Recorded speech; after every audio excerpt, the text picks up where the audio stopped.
UPPCL 2.0 channel में आपका स्वागत है। मैं जितेंद्र सर आज लेकर आया हूँ विशेष चुनिंदा क्वेश्चन उत्तर प्रदेश विद्युत उत्पादन के पेपर से रिलेटेड क्वेश्चन और यूपीपीसीएल से रिलेटेड चुनिंदा क्वेश्चन जो अभी हाल ही में परीक्षाओं में पूछे गए हैं। तो इसमें आज आपका टॉपिक रहेगा शेडेड पोल मोटर और इसका पूरा डिटेल और इसके साथ कुछ सिंबल तथा सेग के बारे में आज चर्चा होगी। ठीक है, तो अगर आप हमारे चैनल पर नए हैं तो चैनल को सबसे पहले सब्सक्राइब कर लें और अपने मित्रों में शेयर कर दें। तो बच्चे लोग, यहाँ जो क्वेश्चन परीक्षा में जो पूछा गया है इसी 14 तारीख को ये पेपर में आया है, 14/05/2022, और ये आया है उत्तर प्रदेश राज्य विद्युत उत्पादन निगम लिमिटेड जेई की परीक्षा में ये क्वेश्चन आया है। और यहाँ इस क्वेश्चन का आंसर जो है, सबसे पहले क्वेश्चन देखिए क्या कह रहा है कि निम्न में से कौन सा कथन, ठीक है, शेडेड ध्रुव मोटर के लिए सत्य नहीं है। तो यहाँ पर पूछा गया है कि कौन सा कथन शेडेड ध्रुव मोटर के लिए सत्य नहीं है। परीक्षा की दृष्टि से सबसे पहली बात, आप कोई भी क्वेश्चन आप जब करें तो क्वेश्चन को सबसे पहले पूरा पढ़ लें। ठीक है, ये नहीं कि आपने क्वेश्चन यहाँ से पढ़ना चालू किया, निम्न में से कौन सा कथन शेडेड ध्रुव मोटर के लिए, और आगे छोड़ दिया। ठीक है, यहाँ तक पढ़ लिया कि सत्य और इसके बाद आगे छोड़ दिया, तो आपको ये 3 ऑप्शन में से कोई भी मार सकते हैं। ठीक है, आपके दिमाग में चल रहा है कि सत्य पूछा गया और आपने कोई भी मारा, आगे बढ़ गए, तो ये आप गलती कर दिए। ठीक है, तो आपको गलती नहीं करना है, सबसे पहले इसको क्वेश्चन को पूरा पढ़ना है कि क्वेश्चन में लिखा क्या है कि निम्न में से कौन सा कथन शेडेड ध्रुव मोटर के लिए सत्य नहीं है। तो यहाँ से बोला है कि कौन सा कथन जो है इसके लिए सत्य नहीं है। तो यहाँ से देखते हैं कि सबसे पहले कथन में दे रहा कि जो प्रारंभिक बल गुण होता है इस मोटर का ये निम्न होता है, क्योंकि ये मशीनें अधिकतम 4 ध्रुव, ठीक है, और न्यूनतम जो है 2 ध्रुव के लिए बनाई जाती हैं। ठीक है, तो ये मशीनें जो है अधिकतम 4 ध्रुव और न्यूनतम 2 ध्रुव के लिए बनाई जाती हैं। जब 4 ध्रुव और 2 ध्रुव की मशीनें जो होती हैं, और इनका उपयोग सबसे ज़्यादा हम किस में कर सकते हैं, पंखे में। ठीक है, तो पंखा में इसका उपयोग करते हैं। कौन सा पंखा होता है, टेबल फैन।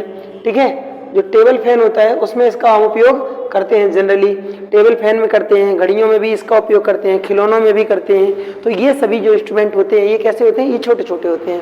ठीक है, तो छोटे छोटे कार्यों के लिए, छोटे छोटे इंस्ट्रूमेंट के लिए हम इस मोटर का उपयोग करते हैं सामान्यतः। तो इस मोटर का जो प्रारंभिक बल गुण होता है वो कैसा होता है, निम्न। ये ऑप्शन तो सही है, आपको गलत कथन का, ठीक है, कथन सत्य नहीं है, मतलब हमको कौन सा कथन खोजना है, असत्य कथन खोजना है। ठीक है, असत्य कथन खोजना है। तो यहाँ पर इसके बाद बोला है कि दक्षता अति निम्न होती है। तो ये जो मोटर होता है शेडेड ध्रुव मोटर, इसकी जो एफिशिएंसी होती है, परसेंटेज दक्षता, ये होती है कितनी, 5 से 35%। कितनी होती है, 5 से 35%। इस दक्षता को आप क्या कहेंगे, अति निम्न दक्षता तो ही है। ठीक है, तो ये भी कथन आपका सही हो गया। हानियां उच्च होती हैं, ये मोटर जब इसकी दक्षता निम्न है तो लॉसेस जो होंगे, ठीक है, लॉसेस जो होंगे ये कैसे होंगे, लॉसेस हमेशा अधिक होंगे, क्योंकि जब इसकी एफिशिएंसी कम है तो लॉसेस निश्चित है कि लॉसेस ज़्यादा होंगे। ठीक है, तो हानियां उच्च होती हैं। तो ये जो 3 कथन है ये तो है सत्य, लेकिन आपसे पूछा क्या गया है कि कौन सा कथन सत्य नहीं है। तो यहाँ पूछा गया कौन सा कथन सत्य नहीं है, ये वाला कथन जो है ये सत्य नहीं है, और यही आपका आंसर राइट हो जाएगा। ठीक है, आंसर ये राइट होगा, क्योंकि जो शेडेड ध्रुव मोटर होती है इसकी कीमत ज़्यादा नहीं होती है, क्योंकि ये छोटी छोटी मोटरें होती हैं। मेरे भाइयों, जो शेडेड ध्रुव मोटर है एक हमारे पास है यहाँ पर, इसको आप देख सकते हैं। ये जो ध्रुव मोटर है ये शेडेड ध्रुव मोटर है, इसको देख सकते हैं आराम से। ये मोटर जो है ये चलती है, ये देखो हम घुमा रहे हैं इसको। ठीक है, ये चलती है, इसका शाफ्ट पकड़ के घुमा रहे हैं। अगर मोटर को पकड़ेंगे तो ये मोटर भी रोटेट करती है, इसका शाफ्ट कटा हुआ है, और इस मोटर को हम वाइब्रेटिंग मोटर के नाम से भी जानते हैं। ठीक है, तो ये मोटर जो है ये शेडेड ध्रुव मोटर ही है। ठीक है, देख रहे हैं ये चल रही है, तो शेडेड ध्रुव मोटर है। यहाँ पर पीछे से इसमें हम सप्लाई की कॉन्टैक्ट दिए गए, सप्लाई इस पे दे देते हैं। इसके बाद अब चलते हैं आगे, देख लिए यही मोटर है जो सेट ध्रुव मोटर है, और ये इतनी छोटी है कि इसका जो प्रारंभिक बलगुण होगा, ठीक है, ये कभी ज़्यादा हो ही नहीं सकता है, क्योंकि इसके द्वारा हम आटा चक्किया या बड़े बड़े काम मिलों में इसको हम नहीं लगा सकते हैं, छोटे छोटे खिलौनों वगैरह में इसका यूज़ किया जाता है। ये मोटर जो आप देख रहे हैं ये जनरली मोबाइल में वाइब्रेटिंग के लिए उपयोग में लाई जाती है, इसको वाइब्रेटिंग मोटर के नाम से भी जाना जाता है। ठीक है, तो यहाँ पर आपका आंसर क्या सही था परीक्षा में, कीमत इसकी उच्च होती है। तो ये जो मोटर आप देख रहे हैं इस मोटर की कीमत बहुत ज़्यादा से ज़्यादा तब 50 रुपीज़ होगी, 50 रुपए के आसपास, इससे ज़्यादा इसकी कीमत नहीं है। तो इसकी कीमत ज़्यादा तो हुई नहीं, तो यही कथन यहाँ पर जो है ये आंसर आपका राइट होगा, क्योंकि निगेटिव क्वेश्चन है और यहाँ पर पूछा है कि कौन सा कथन सत्य नहीं है। ये कथन सत्य नहीं है, बाकी सभी कथन सत्य हैं। अब चलते हैं इसकी डिटेल पर। तो इस मोटर की जो दक्षता है ये जनरली कितनी होती है, 5 से 35% होती है। जो शेडेड ध्रुव मोटर होती है, कौन सी, शेडेड ध्रुव मोटर जो होती है, ठीक है, ये जनरली 4 ध्रुव और 2 ध्रुवों में बनाई जाती है। शेडेड पोल मोटर का उपयोग जो हम इसमें खिलौनों में, पंखों में, जो टेबल फैन होते हैं पंखों में और घड़ियों में, ठीक है, घड़ी, खिलौने और पंखे, इनमें सभी में हम शेडेड ध्रुव मोटर का उपयोग कर लेते हैं। अब चलते हैं आगे, तो जनरली यहां से देखते हैं कि इसका पूरा डिटेल हो जाए। अब जो शेडेड ध्रुव होती है ये जनरली कौन सी मोटर है, ये FHP मोटर कहलाती है। ठीक है, FHP मोटर कहलाती है। इसका पूरा नाम क्या होता है, फ्रिक्शनल हॉर्स पावर, इसको कहेंगे हम आंशिक अश्वशक्ति की मोटर। ठीक है, तो ये फ्रिक्शनल हॉर्स पावर की मोटर है, आंशिक अश्वशक्ति की मोटर है। इसकी जो दक्षता होती है 5 से 35%।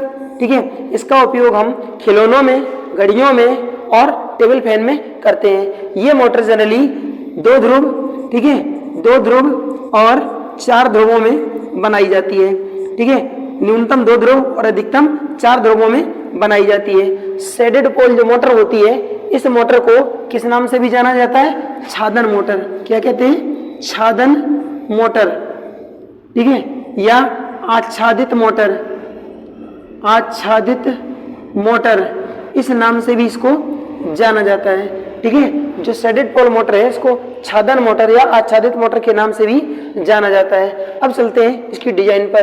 तो मेरे बच्चों कि जो ये मोटर जो है शेडेड पोल मोटर, ये जनरली मैंने 2 ध्रुव की मशीन बनाई हुई है और ध्रुवों पर कॉपर, ये कौन से तार होते हैं, SE तार होते हैं। ठीक है, ये सुपर इनेमल्ड तार होते हैं। ठीक है, कॉपर वायर होता है, सुपर इनेमल्ड कॉपर वायर, SE तार को हम सुपर इनेमल्ड कॉपर वायर कहते हैं। सुपर इनेमल्ड क्यों कहते हैं, तार के ऊपर जो इंसुलेशन लगाया जाता है वार्निश का, ठीक है, उसको इनेमल्ड कहा जाता है। तो ये एक अच्छा इनेमल्ड का यहाँ पर तार इसके ऊपर लपेट करके और दोनों पोलों पर श्रेणी में ये बाइंडिंग कर दी जाती है। ये आपके कॉन्टेक्ट हो गए। ठीक है, ये कॉन्टेक्ट 1, ये कॉन्टेक्ट 2। अब यहाँ पर हम जनरली AC सप्लाई दे देते हैं। FHP मोटरें जो है AC supply, single phase AC supply की मोटरें होती हैं। ठीक है, सिंगल फेज AC सप्लाई की मोटरें होती हैं। ठीक है, जो FHP मोटर होती है। अब इस मोटर के जो ध्रुव होते हैं वो जनरली 2 भागों में विभाजित होते हैं। ठीक है, अगर ये मशीन 2 ध्रुव की है तो प्रत्येक ध्रुव 2 भागों में विभाजित होगा। अगर ये 4 ध्रुव की है तब भी मशीन 2 भागों में विभाजित, मशीन के जो पोल होंगे वो 2 भागों में विभाजित होते हैं। तो यहाँ पर जो एक पोल है, जैसे मान करके चलिए इधर N पोल और इधर ये S पोल है, तो यहाँ पर जो एक N पोल है, इस N पोल को 2 भागों में विभाजित किया गया है। ठीक है, N पोल को 2 भागों में विभाजित किया गया है। अब इसमें इस वाले जो यहाँ से यहाँ तक ये जो दिख रहा है, इस वाले भाग को हम क्या कहेंगे, इस वाले भाग को कहेंगे मेन पोल। ठीक है, मेन पोल। ठीक है, क्या कहेंगे, मुख्य ध्रुव। इसको हम क्या कहेंगे, मुख्य ध्रुव कहेंगे। और इस वाले भाग को हम क्या कहेंगे, इस वाले भाग को कहेंगे छादित ध्रुव या शेडेड। ठीक है, कौन सा, शेडेड ध्रुव। इसको शेडेड ध्रुव के नाम से जाना जाता है। अब यहाँ पर एक पट्टी लगाई गई है, ये किसकी पट्टी होती है, इसको कहते हैं छादन कुंडली। क्या कहते हैं, छादन कुंडली कहते हैं। ठीक है, और इसी को कहते हैं शेडिंग रिंग। क्या कहते हैं, शेडिंग रिंग या शेडिंग कुंडली। ये बनी किसकी होती है, ये कॉपर की बनी हुई होती है। और इसके जो ये पोल जो है, जो ये पोल है, ठीक है, N और S ये पोल है पूरा संयुक्त रूप से, तो ये किसके बने होते हैं? जो पोल हैं ये मुख्यतः सिलिकॉन स्टील के बने होते हैं। याद रखना, सिलिकॉन स्टील के ये पोल दोनों बने होते हैं। अब अगली बात, इसके पोलों को जो काटा गया है, ठीक है, तो इसमें जो मुख्य ध्रुव है, ठीक है, जो मुख्य ध्रुव है ये इसका भाग होता है 2/3 और जो शेडेड ध्रुव होता है इसका भाग होता है 1/3। तो इनको 2/3 और 1/3 के भागों में विभाजित किया जाता है। अब अगली बात, इसका जो रोटर होता है, रोटर कौन सा होता है? सिंगल केज टाइप रोटर इसमें स्थापित किया जाता है और इसके रोटर को किसी भी प्रकार की बाहर से कोई भी सप्लाई प्रदान नहीं की जाती है, ठीक है। तो इसके रोटर को बाहर से कोई भी सप्लाई प्रदान नहीं की जाती है। इसमें ताम्र या फिर एल्युमिनियम के छड़ों से एक पिंजरा बनाया जाता है जो कि सिंगल केज का काम करता है और सिंगल केज इसमें स्थापित किया जाता है। तो इसका रोटर जो है वो कैसा होता है? एकल पिंजरा प्रारूपी। कैसा? एकल पिंजरा टाइप जो है इसका होता है क्या? रोटर, ठीक है। इसी को हम एकल पिंजरा को हम क्या कह सकते हैं? स्क्वायरल, ठीक है, स्क्वायरल केज रोटर। तो इस मोटर का जो रोटर होता है ये कैसा होता है? सिंगल पिंजरा प्रारूपी होता है, ठीक है। और ये रोटर जो है इसमें लॉसेस भी होते हैं। अब यहाँ पर ये स्टेटर है और रोटर है। मशीन का जो रोटर होगा वो किस दिशा में गति करेगा? तो मेरे बच्चे यहाँ देखेंगे कि जो ये मुख्य ध्रुव है, मुख्य ध्रुव से शेडेड ध्रुव की ओर ये मशीन सामान्यतः गति करती है। मुख्य ध्रुव से शेडेड ध्रुव की ओर सामान्यतः गति करती है। अब इसमें होता क्या है कि जैसे ये आपका मेन पोल है और ये आपका शेडेड पोल है, जब यहाँ पर हम कुंडली में सप्लाई देंगे तो यहाँ से जो फ्लक्स उत्पन्न होगा, सबसे पहले जैसे ही फ्लक्स उत्पन्न होगा तो पूरे पोल पर एक समान वितरित हो जाएगा। लेकिन कुछ समय बाद जब फ्लक्स, ठीक है, इस कुंडली को काटेगा जाके, किसको? शेडिंग कुंडली को। जब शेडिंग कुंडली को ये फ्लक्स काटेगा तो ये फ्लक्स ज्यादा से ज्यादा इसको काटेगा तो इसमें स्वतः की विद्युत वाहक बल और धारा उत्पन्न होगी। तो यहाँ पर ये भी फ्लक्स अपना जनरेट करेगा क्योंकि कुंडली है। जब ये अपना नया फ्लक्स जनरेट करेगा तो ये ज्यादा से ज्यादा फ्लक्स जो है इस मार्ग से और इस मार्ग से प्रवाहित होने लगेगा और इस वाले इलाके में जो है फ्लक्स का वैल्यू कम बचता है। इस नाते मोटर के घूर्णन की जो दिशा है वो बन जाती है ये, ठीक है। किधर से? साधारण जो आपका मुख्य ध्रुव होता है, मुख्य ध्रुव से शेडेड ध्रुव की ओर, ठीक है। मोटर जो शेडेड ध्रुव मोटर है इसकी गति जो होती है मुख्य ध्रुव से शेडेड ध्रुव की ओर, मतलब इस प्रकार से ये रोटर जो है घूमने लगेगा। अब अगली बात, क्या इस मोटर की घूर्णन की गति को परिवर्तित किया जा सकता है? ठीक है। तो बच्चों जब क्वेश्चन में ये बोले कि क्या इस मोटर की, शेडेड ध्रुव मोटर की घूर्णन की गति को परिवर्तित किया जा सकता है, तो आपका जवाब रहेगा नहीं, नॉट, नो। इसकी गति को परिवर्तित नहीं किया जा सकता है, मतलब इसकी जो रोटेशन है उसको हम एंटी रोटेशन नहीं कर सकते हैं। इसका जो DOR है, डायरेक्शन ऑफ रोटेशन, ठीक है, इसको नहीं बदला जा सकता है, ठीक है, नहीं बदला जा सकता है। अगर ऑप्शन में, अगर 4 ऑप्शन में से, ठीक है, 4 ऑप्शन में से ये ऑप्शन आपके पेपर में नहीं दिया गया है तो यहाँ पर एक ऑप्शन और होगा, क्या? शेडेड ध्रुव को बिना शेडेड या फिर बिना शेडेड ध्रुव को शेडेड ध्रुव बनाकर, ठीक है, बिना शेडेड ध्रुव को शेडेड ध्रुव बनाकर मोटर की गति को विपरीत दिशा में किया जा सकता है, ठीक है, ये ऑप्शन होगा। तो मतलब बिना शेडेड ध्रुव को शेडेड ध्रुव बनाकर गति विपरीत की जा सकती है, ठीक है, की जा सकती है। तो ये मोटर समझ में आई, ठीक है। इस प्रकार से इस मोटर से सभी प्रकार के ये क्वेश्चन उठा लेता है और हम आगे भी इसी प्रकार से सभी मोटरों का और पूरे के पूरे सिलेबस का बारीकी से आपको अध्ययन करवाएंगे और परीक्षा में किसी भी प्रकार का कोई भी क्वेश्चन आपका नहीं छूटेगा। ये तो हमारा वादा है, हम पहले से ही आपसे वादा कर चुके हैं। ये बार बार वादा करने वाली तो बात हमको जमती नहीं, ना ही हमको अच्छी लगती है, ठीक है। अब चलते हैं नेक्स्ट क्वेश्चन पर। अगला क्वेश्चन देखते हैं। ये बात समझ में आई आपको? क्वेश्चन अच्छा लगा? अपना नोट कर लेना, बना लेना बढ़िया से, ठीक है। चलिए आगे बढ़ते हैं। एक बात और बताते हैं कि जो आपकी सैरिड ध्रुव मोटर है, इसी मोटर के समान एक मोटर और होती है जिसको हम हिस्टैरिसीस मोटर के नाम से जानते हैं। हिस्टैरिसीस मोटर की दक्षता और सैरिड ध्रुव मोटर की दक्षता दोनों की जो इफिशियंसी होती है वो आपस में इक्वल होती है। कितनी? 5% से 35%।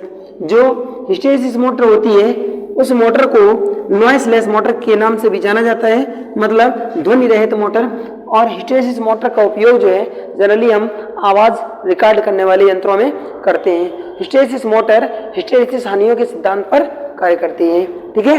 अब चलते हैं नेक्स्ट क्वेश्चन जो परीक्षा में आया है, पूछा गया है कि सिरोपरी संचरण लाइन में सैग होता है। तो सिरोपरी संचरण लाइन में सैग होता है, केवल क्वेश्चन इतना ही था। क्वेश्चन नंबर 2, इसका डिटेल देखते हैं कि सैग क्या है, ठीक है। सिरोपरी संचरण लाइन में सैग होता है, केवल क्वेश्चन यहां पर इतना ही पूछा गया और यहां पर 4 ऑप्शन दिए गए थे, ठीक है। केवल हम क्वेश्चन लिखे हैं और इसका आंसर तो अभी हम पूरा फुल डिटेल बता रहे हैं, उसी में आपका आंसर मिल जाएगा। जनरली इसका आंसर था कि सिरोपरी संचरण लाइनों में जो सैग होता है ये इसकी लंबाई के जो सैग होता है कि लंबाई के सीधे समानुपाती, चालक की जो लंबाई होती है उसके सीधे समानुपाती होता है। ये ऑप्शन क्वेश्चन में सही किया था।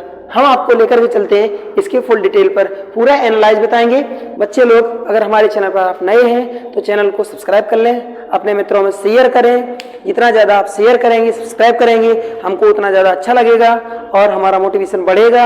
हम आपको इसी प्रकार से मेहनत से वीडियो बनाते हैं, तो कम से कम इसका आप लोग लाभ तो उठाइए, ठीक है। आप बहुत सारे यूट्यूबर होते हैं जो वीडियो बनाते तो हैं, परंतु उसमें इतना ज़्यादा कमेंट करते हैं कि आपको 2-4 क्वेश्चन बताएंगे, उसके बाद 1 घंटे आधे घंटे ऐसे ही आपका बर्बाद करवा देंगे। तो हम तो केवल एक ही बात आपसे कहते हैं कि पढ़ो तो ऐसे स्थान पर जहां आपको ज़्यादा से ज़्यादा फायदा हो और लाभ हो, कम से कम समय में अधिक से अधिक आपको जानकारियां मिल सकें और कोई भी क्वेश्चन जो बताया जाए उसका फुल डिटेल आपके पास होना चाहिए, ठीक है। तो सबसे अच्छी से अच्छी किताबों का चयन करो और अच्छे से अच्छे गुरु का चयन करो। हम तो बस यही कहते हैं। हमारे चैनल को शेयर सब्सक्राइब करें। चलिए सुनिए, जो यहाँ पर आपका बोला गया है कि सिरोपरी संचरण लाइन में सैग होता है, तो ये तो कंफर्म है कि सिरोपरी संचरण लाइन में ही सैग होता है, केबलों में सैग नहीं होता है। जो भूमिगत प्रणाली होती है, ठीक है, विद्युत को संचरित करने के लिए जो भूमिगत प्रणाली होती है उसमें सैग नहीं होता है। सैग जब भी होता है तो कहाँ होता है? ओवरहेड जो ट्रांसमिशन लाइन या डिस्ट्रीब्यूशन लाइन होती है उसी में सैग होता है। अब देखते हैं कि सैग होता तो है परंतु क्या होता है, हम सैग को पहचानेंगे कैसे, तो आपको डिटेल से पूरा बता रहे हैं। जैसे मान करके चलिए कि ये 2 पोल हैं, ठीक है, ये 2 पोल हैं। अब सैग की परिभाषा क्या है? सबसे पहले सैग की परिभाषा जान लीजिए। यहां पर जान करके चलिए, ये मैंने शिकंजे लगा दिए, क्लैंप लगा करके यहाँ पर बांध दिए एक चालक। नॉर्मली चालक जब बांधा जाएगा तो चालक कुछ इस रूप से, ठीक है, इस रूप से झूल जाता है या लटक जाता है, ठीक है। टावर की ऊंचाई ऊंची नीची हो गई, जरा समान बना देते हैं।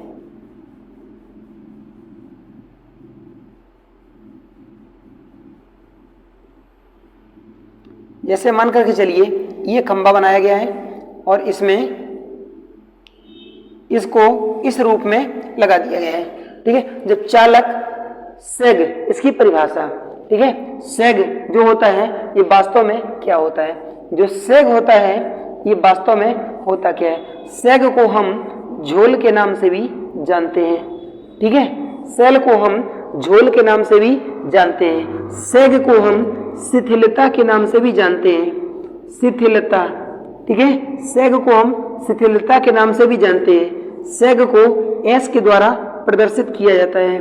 सैग जो होता है S इक्वल टू, ठीक है, ओमेगा L WL² बटे 8T।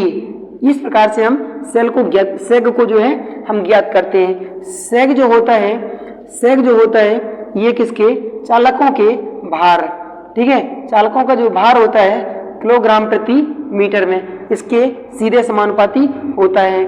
सेग जो है, सेग है चालक की लंबाई के वर्ग के सीधे समानुपाती होता है।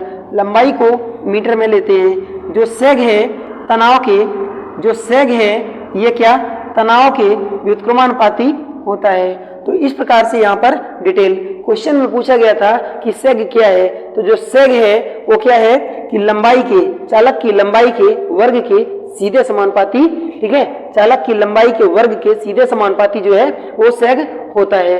तो सेग की परिभाषा क्या हो जाएगी, यहां आप देख रहे हैं ये क्या है, एक पोल, और ये क्या है, दूसरा पोल, ठीक है, ये एक पोल और ये दूसरा पोल।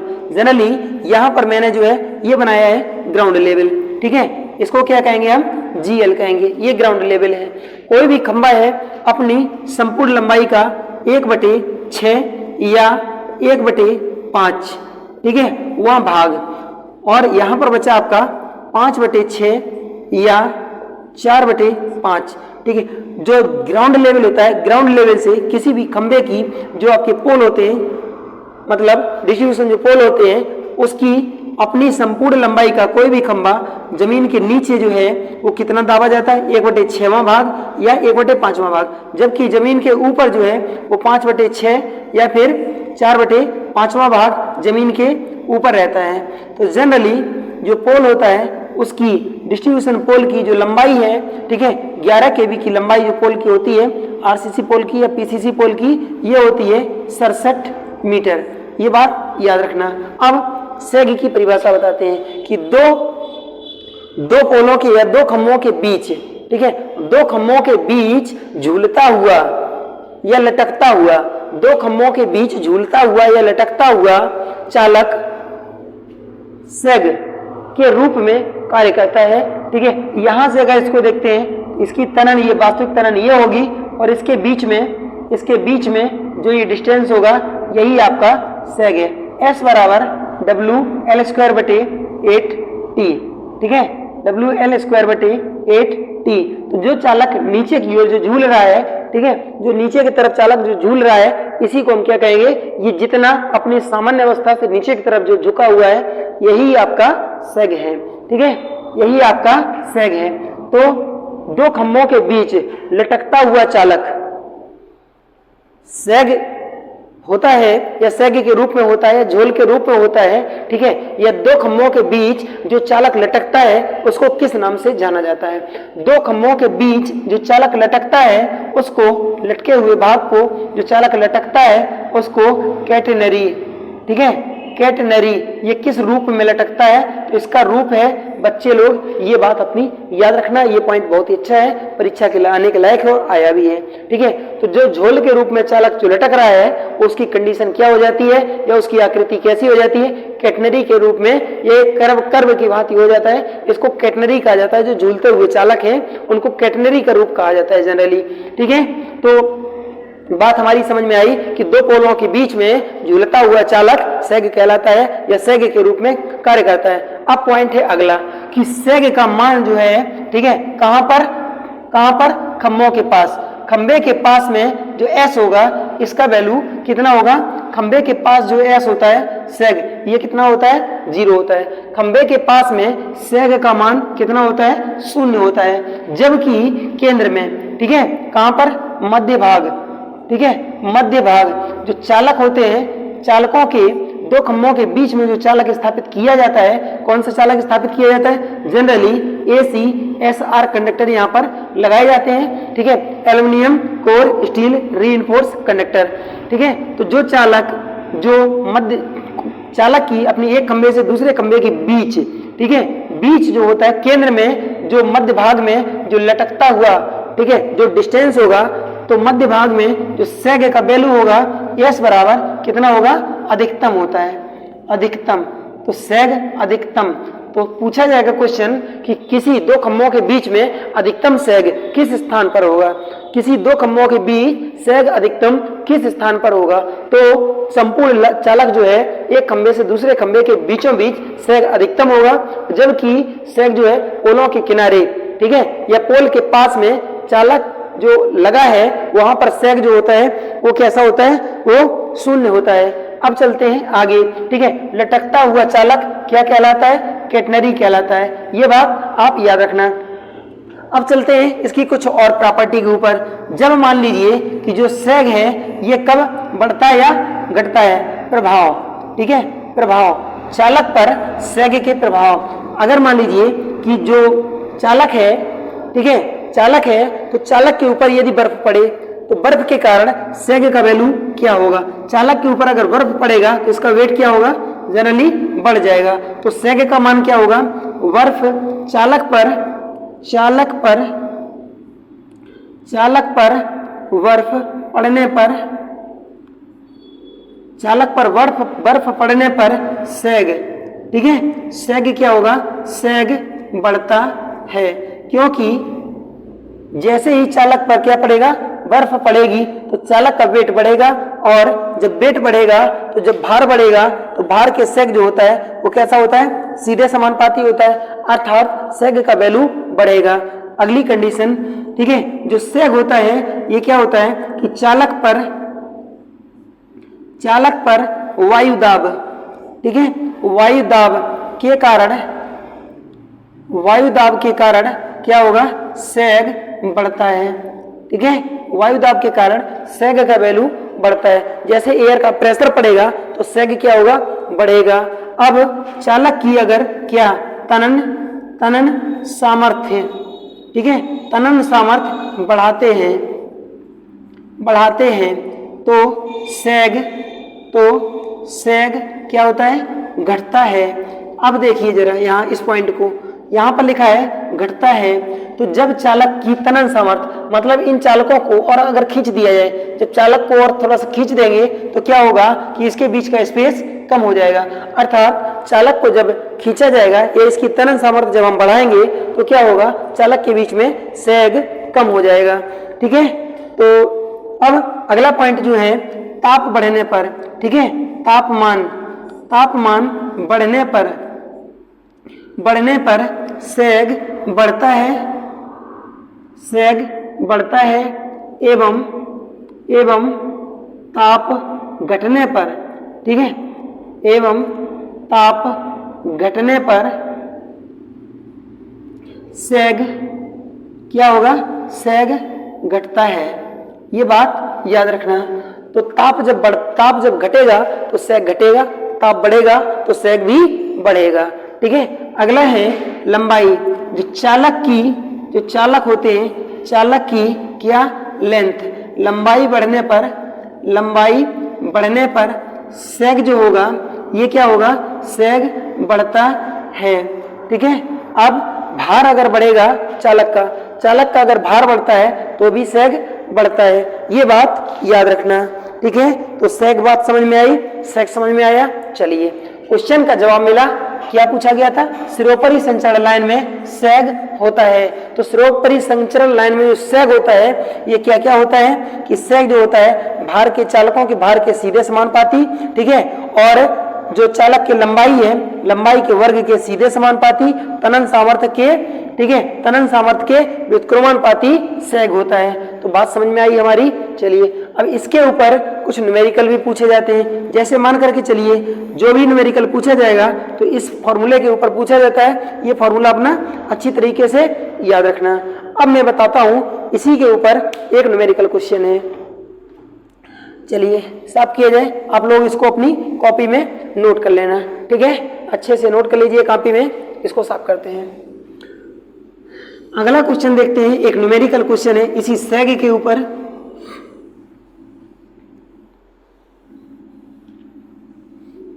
अगर मान करके चलिए कि एक ट्रांसमिशन लाइन है या डिस्ट्रीब्यूशन लाइन है और दो खंभों के बीच में कैटनरी के रूप में चालक जो झूल रहा है उस पर बहुत सारे पक्षी आकर के बैठ जाएं।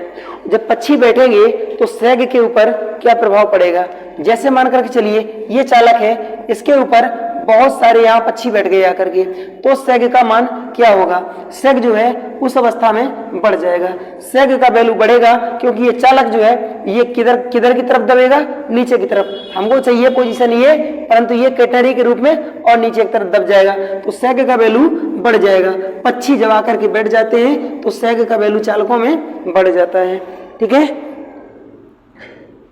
नेक्स्ट यहां पर एक क्वेश्चन दिया गया है कि सेग की गणना करें, सेग की गणना करें जब चालक की लंबाई L बराबर जो है वो दी गई है 200 मीटर।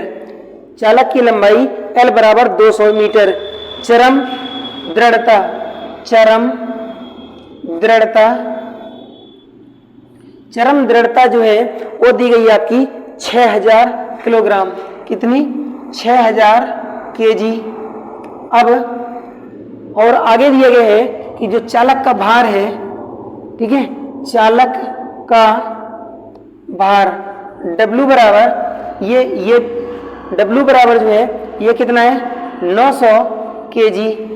अब आगे जो है शिथिलता आपको ज्ञात करनी है। क्या ज्ञात करनी है? शिथिलता। ठीक है, शिथिलता आपको ज्ञात करनी है।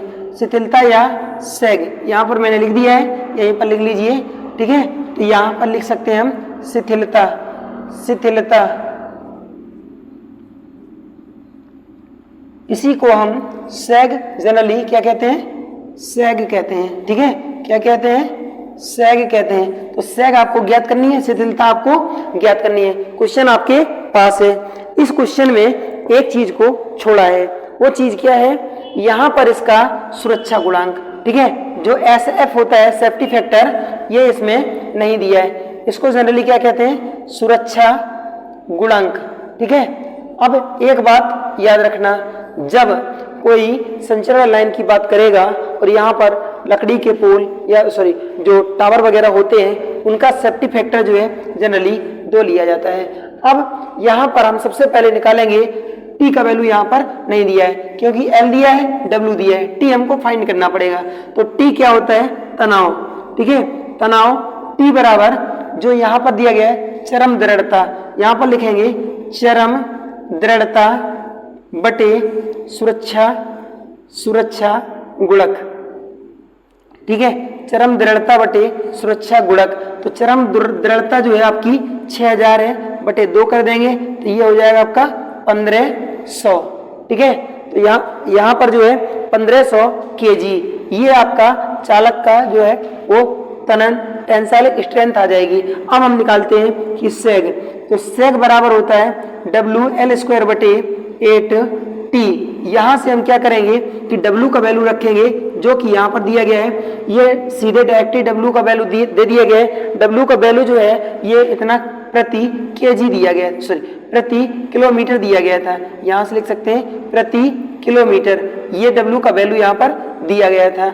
अब यहाँ से हम W का वैल्यू क्या करेंगे? सबसे पहले प्रति मीटर में इसको फाइंड करेंगे, तो ये हो जाएगा 900 किलोग्राम, और यहाँ किलोमीटर को हम मीटर में जब बदलेंगे तो हम 1000 से जनरली भाग दे देंगे, 2 जीरो कैंसिल हो गया, 0.9 आपका आएगा किलोग्राम प्रति मीटर। अब हम किसका वैल्यू W के स्थान पर रखेंगे?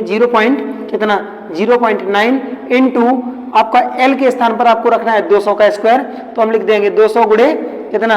200 बटे 8 रखेंगे इंटू टी का वैल्यू 1500, कितना रखेंगे? 1500। अब इसका कैलकुलेशन करते हैं। ये 2 जीरो से 2 जीरो कैंसिल कर दिए। ठीक है, जब कैंसिल कर दिए, अब 8 से इसको कैंसिल करेंगे तो ये आ जाएगा 25, 5 से फिर कैंसिल कर दीजिए। ठीक है, 5 से काटेंगे 5, इधर आ गया 3, 3 से इसको काट दीजिए 0.3। आपका जो बचा है 0.3 इंटू 5 इक्वल टू 1.5। ठीक है, जो आपका सेग है, इसमें सेग जो है 1.5 मीटर। ठीक है, सेग का मात्रक जो होता है वो क्या होता है? मीटर। 1.5 मीटर आपका इस क्वेश्चन का आंसर आया, जो यहाँ क्वेश्चन था। सेग कितना निकला? 1.5 मीटर। जो चालक है, जैसे ये 2 खंबे हैं, खंभों के बीच में जो चालक है ये जनरली ऐसे झूल रहा है। ठीक है, तो यहाँ पर 1.5 मीटर का ये सेग आया। ठीक है, बात समझ में आई? जो केंद्र सेग हमेशा कहाँ पर लेते हैं कि जो दोनों चालकों के बीच का बिंदु होता है, यहाँ पर सेग लेते हैं। और दोनों चालकों जो खंभे होते हैं, खंभों के सिरों पर सेग का मान कितना होता है? खंभों के सिरों पर S बराबर 0 होता है। सेग का वैल्यू आपका जितना कैलकुलेशन करेंगे, सेग का वैल्यू खंभों के सिरों पर हमेशा 0 ही रहता है, क्योंकि चालक जो है अपनी चरम अवस्था में ही जुड़े होते हैं। तो हमारी बात आपको समझ में आई। चलिए अब बताते हैं आपको नेक्स्ट सेक्शन। यहाँ से भी ये क्वेश्चन आया था।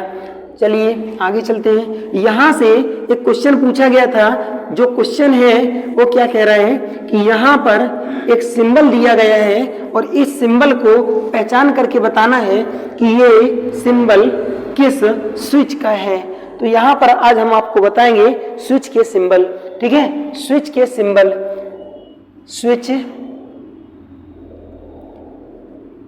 स्विच इसके सिंबल के बारे में बताएंगे, क्योंकि यहां से एक सिंबल पूछा गया है। सिंबल का नाम है SPDT। ठीक है, SPDT यहां पर एक सिंबल दिया गया था और इसका आंसर था SPDT स्विच। सिंबल क्या था? सिंबल था जनरली ऐसे करके बनाया हुआ था और यहां इस हिसाब से बनाया हुआ था, इस हिसाब से। ठीक है, और बस इसने ऐसे ही छोड़ दिया और कहा कि ये जो दिया गया चित्र जो है ये क्या दर्शा रहा है या इसका नाम क्या है। तो मेरे बच्चे, जो यहाँ पर जो ये स्विच दिया गया है, इस स्विच का नाम SPDT स्विच है। इसका फुल फॉर्म क्या होता है? इसका फुल फॉर्म होता है सिंगल पोल। ये देखो यहाँ पर, ये हो गया आपका क्या? Single pole. ठीक है, और ये हो गया तुम्हारा डबल थ्रो। तो 1 2 थ्रो कितने हो गए? Double, DOUBLE throw. Single pole double throw switch, इसका नाम क्या हो गया? Single pole double throw switch. ये यहाँ पर शॉर्ट फॉर्म में, ये ऑप्शन नंबर 1 था पेपर में, मैंने क्वेश्चन देखा है। ठीक है, तो ये अभी हाल ही में किसमें था? UPRVUNL JEE की परीक्षा में था। कब? 14/05/2022 को। ठीक है, ये उत्तर प्रदेश राज्य विद्युत उत्पादन की परीक्षा में 2022 की पेपर में जो अभी परीक्षा हुई है उसी में ये क्वेश्चन था। अब क्या इसी की भांति कुछ और भी स्विच होते हैं इसी के जैसे, जिनमें इसी का उल्टा पुल्टा नाम दिया हो? जी हाँ, कुछ और भी होते हैं। चलिए अब हम चलते हैं आगे। इसी के जैसे जो और भी स्विच होते हैं उनको हम सभी प्रकार के स्विचों को बताते हैं। ये तो हो गया आपका कौन सा? SPDT। ठीक है, अगला स्विच जो है वो DPDT होता है। कौन सा होता है? DPDT switch. ठीक है, DPDT स्विच, इसका मैंने क्या बताया? Single pole double throw switch. तब इसका क्या हो जाएगा full form? Double pole double throw switch. ठीक है, double pole double throw switch, ये इसका जो है फुल नेम हो जाएगा। और यहाँ हम इसको हम बना सकते हैं। वो कैसे बनाया जा सकता है? इसको हम जनरली 6 पॉइंट बनाएंगे। यहाँ पर 6 पॉइंट बनाएंगे और इस वाले पॉइंट को इस पर जोड़ देंगे और इस वाले पॉइंट को जनरली रोटेट करके यहाँ जोड़ दिया जाएगा। अब जो ये पॉइंट है, इस पॉइंट पर हम क्या जोड़ेंगे? इस पॉइंट पर जोड़ेंगे हम बैटरी। और इसके बाद जो ये पॉइंट बचे हुए, इस पॉइंट पर हम दे देते हैं लोड। कोई भी एक लोड दे देंगे। जैसे मान करके चलिए मैंने यहाँ पर मोटर लगा दिया। ठीक है, तो ये जो कंडीशन बन गई, ये यहाँ पर स्विच क्या हो गया? ये double pole double throw switch है इस समय। ठीक है, ये प्लस माइनस बैटरी। अब इसी को हम दूसरी तरीके से और बना रहे हैं। इसको हम एक तरीके से और बना सकते हैं। ठीक है, वो क्या है पोजीशन? वो पोजीशन ये है कि इसको कुछ इस हिसाब से भी बनाया जा सकता है। ठीक है, कैसे? इसको इस हिसाब से भी बनाया जाता है। ठीक है, ये क्या हो गया? डबल पोल हो गए। पोल नंबर 1, पोल नंबर 2, ये डबल पोल हो गए। अब डबल थ्रो आपको बनाना है, double throw switch, double pole double throw switch. यहाँ से देखते हैं कि ये पोजीशन जो है ये आपको दर्शा रही है। ठीक है, double pole double throw switch. तो एक थ्रो ये हो गया, दूसरा थ्रो ये हो गया। ठीक है, double pole double throw switch, ये हो गया तुम्हारा double pole double throw switch. ठीक है, दोनों का सिंबल सामने बना हुआ है, इसको आप देख सकते हैं बहुत अच्छी तरीके से। नेक्स्ट जो है इसी में अभी 2 और हैं। अगला जो सिंबल यहाँ पर है और क्वेश्चन भी है, अगर मान करके चलिए उसने DPST दे देता, ठीक है, double pole single throw switch, ये भी होता है क्या? जी हाँ, ये भी होता है। तो double pole single throw switch ये कैसा बनता है कि double pole single throw switch. सबसे पहले हम पोल डबल बनाएंगे। जब पोल डबल बनाएंगे तो कुछ ये पोजीशन में बनेंगे, ठीक है, इस पोजीशन में बनेंगे, ये हो गए डबल पोल। अब इसके बाद हमको बनाना है सिंगल थ्रो, ठीक है, तो थ्रो जो इसका देना है वो कैसा देना है? सिंगल देना है। तो यहाँ पर ये पोजीशन हो गई, ये हो गई डबल पोल, ये दोनों हो गए पोल, और ये हो गया सिंगल थ्रो, क्योंकि एक ही बार में ये दोनों पर टच हो जाएगा। इसका नाम है double pole single throw switch, ठीक है, double pole single throw switch. ये जो बना हुआ है इसको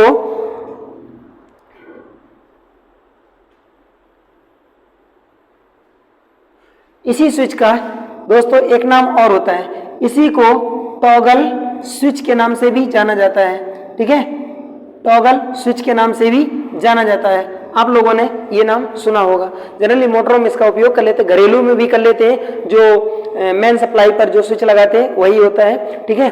डबल पोल सिंगल थ्रो, ये स्विच का उपयोग हम घरों में भी जनरली कर लेते हैं मेन सप्लाई पर।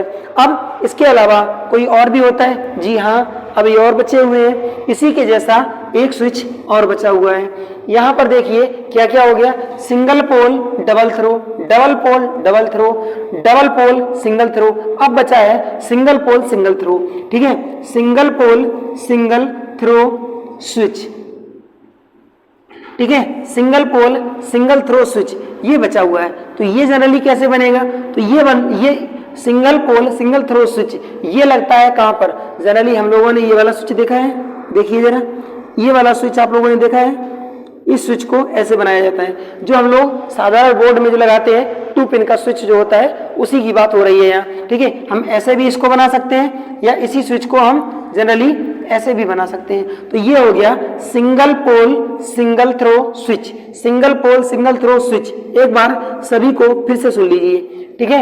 ये है single pole double throw switch, SPDT switch, फिर है DPDT switch, double pole double throw switch, फिर है DPST switch, double pole single throw switch, फिर है SPST switch, single pole single throw switch, ठीक है, समझ गए। अब चलते हैं आगे। इसके अलावा कुछ स्विच और होते हैं और कुछ सिंबल और भी है। यहाँ पर अगला सिंबल आपका जो है, अगला सिंबल है पुश बटन स्विच। तो पुश बटन जो स्विच होता है उसका सिंबल जनरली हम लोग कैसे बनाएंगे? जो पुश बटन जो स्विच होता है, पुश बटन स्विच को इस प्रकार से केवल दर्शाया जाता है, ठीक है। तो इसको कहा जाएगा नॉर्मली नॉर्मली ओपन। ये अभी ओपन अवस्था में है, इधर से मान लो सप्लाई जा रही, उधर चली जाएगी, ये नॉर्मली ओपन। ये कौन सा स्विच है? इस स्विच का नाम है क्या? पुश बटन स्विच, ठीक है। इस स्विच का नाम है पुश बटन स्विच, और इसी का हम सेकंड पोजीशन भी दर्शा रहे हैं। यहां पर इसको आपस में मिला दीजिए, ठीक है, ये हो जाएगा नॉर्मली क्लोज, NONC स्विच के नाम से भी ये जाना जाता है, ठीक है। किस नाम से जाना जाता है? पुश बटन स्विच को किस नाम से जानते हैं? NONC स्विच, ठीक है, normally open normally close switch, ठीक है। तो ये पुश बटन है, इसका उपयोग किसमें किया जाता है? स्टार्टर में। स्टार्टर कौन सा स्टार्टर होता है? जनरली DOL स्टार्टर में इसका उपयोग किया जाता है। DOL का पूरा नाम डायरेक्ट ऑनलाइन स्टार्टर है। सिंगल फेज की मशीनों को और 3 फेज की मशीनों को चलाने के लिए इसका उपयोग किया जाता है। सिंगल फेज की अगर मशीन रहेगी तो जनरली 5 HP तक की मशीन चलेगी, और 3 फेज की अगर मशीन रहेगी तो जनरली 3 HP तक की मशीन इस DOL स्टार्टर के द्वारा स्टार्ट की जाती है। 3 फेज की मशीन को चलाने के लिए DOL स्टार्टर जो होगा वो ऑटोमेटिक होता है, और जो 5 HP की सिंगल फेज की जो मशीन होती है, ठीक है, ये सिंगल फेज की मशीन के लिए, ये 3 फेज की मशीन के लिए। 5 HP की जो 5 HP तक की सिंगल फेज की जो मशीनों में हम DOL स्टार्टर यूज करते हैं, ये मैनुअली भी होता है, सेमी ऑटोमेटिक भी होता है और ऑटोमेटिक भी होता है। जनरली DOL स्टार्टर जो है वो 3 प्रकार के होते हैं, ठीक है। मैनुअली होता है, हैंड ऑपरेटेड, सेमी ऑटोमेटिक होता है, ठीक है, और ऑटोमेटिक होता है। ठीक है, कौन कौन सा, मैनुअली है, मैनुअली और ये सेमी ऑटोमेटिक और ऑटोमेटिक, 3 प्रकार की ये डीएल स्टार्टर होते हैं। जनरली छोटी मशीनों को, सिंगल फेज की मशीनों को इसको चलाने के लिए सबसे ज्यादा उपयोग में लाया जाता है। 5 HP तक का उपयोग करते हैं नॉर्मली। ठीक है, चलिए आगे चलते हैं। इसी पेपर में जो आपको 14 तारीख को अभी हाल ही में परीक्षा हुई है, उसमें एक सिंबल और पूछा गया है। सिंबल दिया गया था कुछ इस पोजीशन में ऐसे बनाया था, और यहाँ अंदर उसने क्या किया था, इस हिसाब से उसने एक कंडीशन दे दी थी। अब पूछा गया था कि दिया गया सिंबल किससे संबंधित है। ठीक है, तो दिया गया सिंबल जो है ये किससे संबंधित है मेरे बच्चे, ये जो सिंबल है ये है आपका thermal overload relay, thermal overload relay का ये सिंबल है, पहचान लीजिए। एक सिंबल परीक्षा में और पूछा गया, इंडिकेटिंग जो लैंप होता है, ठीक है, कौन सा लैंप, सूचक लैंप जो होता है, हम जनरली किस में लगाते हैं, ये सूचक लैंप बोर्ड में लगा देते हैं। ठीक है, सूचक लैंप जो होता है इसका सिंबल पूछा गया, तो सूचक लैंप का जो सिंबल होता है जनरली हम ऐसे बना देंगे, ये सूचक लैंप का सिंबल होता है। याद रखना इस सिंबल को अपना बढ़िया तरीके से, सिंबल बहुत ज्यादा पूछे भी जाते हैं। तो ये जो सिंबल है ये किसका है, ये सूचक लैंप का सिंबल यहाँ पर बना हुआ है।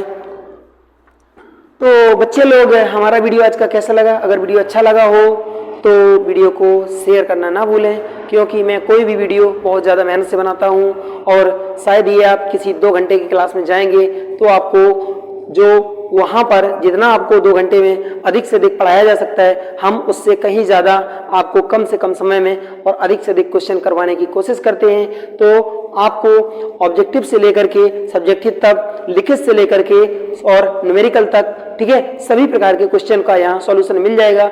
और यूपीपीसीएल की संपूर्ण तैयारी यहाँ पर होती है। हम आपको जो तैयारी करवाएंगे, हमारे किसी भी प्रकार के कोई भी क्वेश्चन कहीं काटे नहीं जाएंगे, 100% एकदम श्योर रहेंगे। और परीक्षा में जब आप बैठेंगे तो आपको लगेगा कि हाँ वास्तव में हमको किसी ने पढ़ाया है।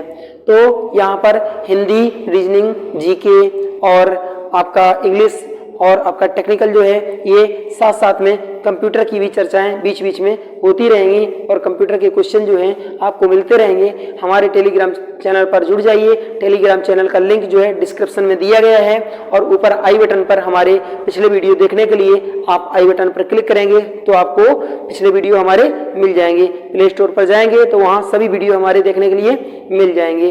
ठीक है, thank you for my watching. जय हिंद, जय भारत।